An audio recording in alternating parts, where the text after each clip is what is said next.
পটল চিংড়ির রেসিপি তো আপনারা সবাই জানেন, আর আজ আপনাদের জন্য আমরা নিয়ে এসেছি সেই কমন রেসিপিটাই কিন্তু একটু অন্যভাবে। কি দিলে আর কিভাবে রান্নাটা করলে সেই রেসিপিটাই একদম স্পেশাল হয়ে যাবে সেটাই শেয়ার করব আজ। তাই ভিডিওটা স্কিপ না করে পুরো দেখার অনুরোধ রইল, নইলে টিপস আর ট্রিক্স গুলো মিস করে যাবেন। নমস্কার বন্ধুরা, আপনারা দেখছেন শুভেচ্ছা রাসোই। তো চলুন শুরু করি আজকের ভিডিও স্পেশাল পটল চিংড়ি।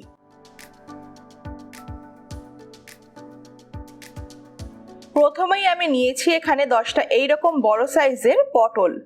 এবারে আমি এই পটলগুলোর খোসাটা অল্প রেখে রেখে বাকিটা ছাড়িয়ে নেব।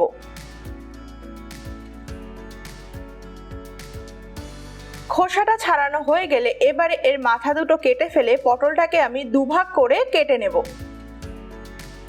ঠিক এইরকম ভাবে। বাকি পটলগুলো আমরা একইভাবে খোসা ছাড়িয়ে দুভাগ করে কেটে নেব।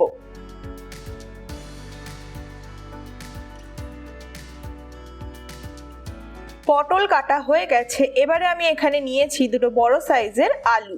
আলুর খোসাটাকে খুব ভালোভাবে ছাড়িয়ে নিয়ে আলুটাকে আমি 4 টুকরো করে কেটে নেব। আমি এখানে একটু বড় টুকরোই করছি আলুর, কিন্তু আপনারা চাইলে ছোট টুকরো করে নিতে পারেন, কোনো সমস্যা নেই।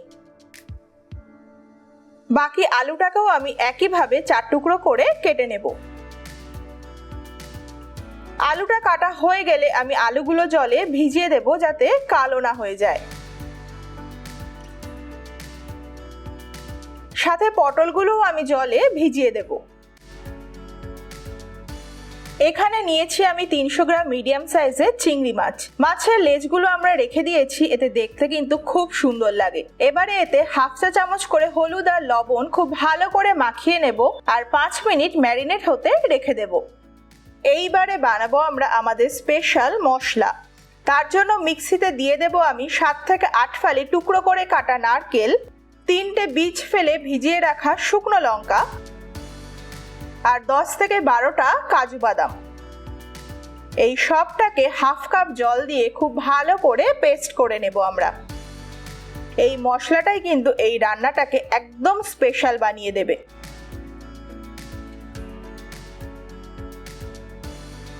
এইবারে একটা কড়াইতে নিয়ে নেব আমি 1 টেবিল চামচ সরষের তেল। তেলটা খুব ভালো করে গরম করে তাতে আমি চিংড়ি মাছগুলো ভেজে নেব। মাছগুলো কিন্তু একদমই বেশি ভাজবো না আমরা, তাতে কিন্তু মাছটা খুব শক্ত হয়ে যাবে আর খেতে একদমই ভালো লাগবে না। তাই ওই মোটামুটি 30 থেকে 40 সেকেন্ড মতো মাছগুলো আমরা ভেজেই সেগুলো আমরা তুলে নেব।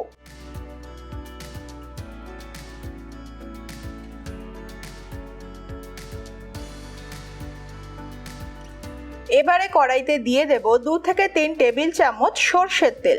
এইখানে একটা ছোট্ট টিপস, তেলটা গরম হতে হতে আমি দিয়ে দেব কিছুটা লবণ। এতে এই তেল এরপরে কিছু ভাজলে সেটা কড়াইতে আর লেগে যাবে না। এবারে আমরা কেটে রাখা আলুগুলো এতে দিয়ে দেব।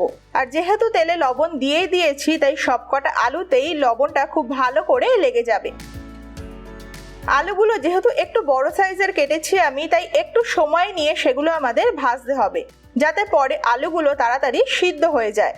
ঠিক এই রকম চারিদিকে গোল্ডেন রং ধরতে শুরু করলে আমরা আলুগুলো তুলে নেব। এবারে ওই একই তেলেই আমরা কেটে রাখা পটলগুলো ভেজে নেব। পটল ভাজতে কিন্তু বেশ কিছুটা সময় লাগে, তাই বেশ ধৈর্য নিয়ে এই কাজটা করতে হবে। ভাজতে ভাজতে যখন পটলগুলো এইরকম চারিদিকে রং ধরে যাবে, তখনই আমরা সেগুলো তুলে নেব। আর যে এই পটল ভাজা তেলটা আছে সেটা কিন্তু আমরা ফেলে দেব, কারণ পটল ভাজার ফলে তেলটা কালো হয়ে গেছে, রান্নাতে দিলে রান্নাটাও কালো হয়ে যাবে। এইবারে আসা যাক গ্রেভিতে। তার জন্য কড়াইতে দিয়ে দিচ্ছি আমি 3 থেকে 4 টেবিল চামচ সরষের তেল। তেলটা গরম করে তাতে আমি ফোড়নে দেব 1 চা চামচ জিরে, 2টো তেজপাতা আর 2টো কাঁচা লঙ্কা। ফোড়নটাকে খুব ভালো করে একটু ভেজে নিয়ে তাতে আমি দিয়ে দেব একটা বড় পেঁয়াজ বাটা।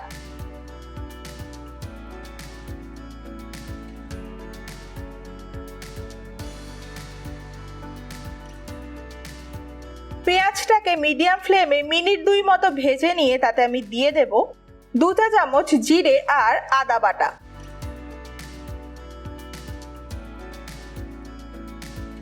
মশলা থেকে আদার কাঁচা গন্ধটা চলে গেলে তাতে আমি দিয়ে দেব স্বাদ মতো লবণ আর 1 চা চামচ হলুদ গুঁড়ো। ভালো করে সবটা মিশিয়ে নিয়ে তাতে আমি দিয়ে দিচ্ছি 1 টেবিল চামচ কাশ্মীরি লাল লঙ্কার গুঁড়ো। এটা এই রান্নাটাকে খুব সুন্দর একটা রং দেবে। মশলাটা বেশ ভালোভাবে ভাজা হয়ে গেলে তাতে আমি দিয়ে দেব একটা মিডিয়াম সাইজের টমেটো। এটা আমি স্ক্রেপারে ঘষে নিয়েছি। এবারে আমরা টমেটোটা খুব ভালো করে মিশিয়ে দেব আর মশলাটা তেল ছাড়া অবধি কষিয়ে নেব। মশলা থেকে তেল ছাড়তে শুরু করলে আমাদের স্পেশাল মশলাটা এবারে আমরা দিয়ে দেব।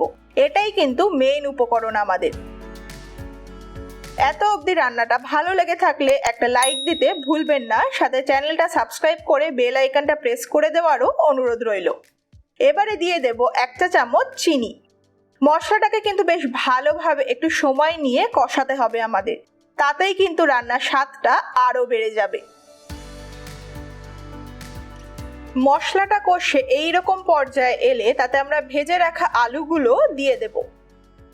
মশলার সাথে আলুটাকেও আমরা কষিয়ে নেব, তাতে না আলুটা বেশ সিদ্ধও হতে থাকবে আর তাতে মশলাটাও আলুতে বেশ ভালোভাবে ঢুকে যাবে।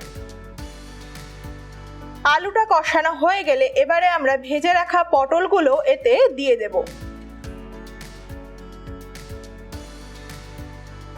সবটা খুব ভালো করে একটু মিশিয়ে নেব আর কিছুক্ষণের জন্য কড়াইটা ঢেকে দেব আর ভালোভাবে সবটা কষতে দেব।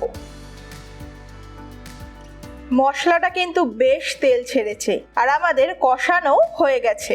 সবটা একটু হালকা হাতে মিশিয়ে দেব আর তাতে দিয়ে দেব 1.5 কাপ মতো জল।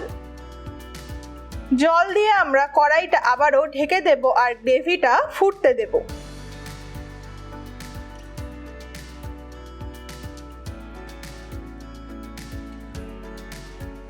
মিনিট 5-7 মতো হাই ফ্লেমে গ্রেভিটা ফুটিয়ে আমরা তাতে ভেজে রাখা চিংড়িগুলো দিয়ে দেব।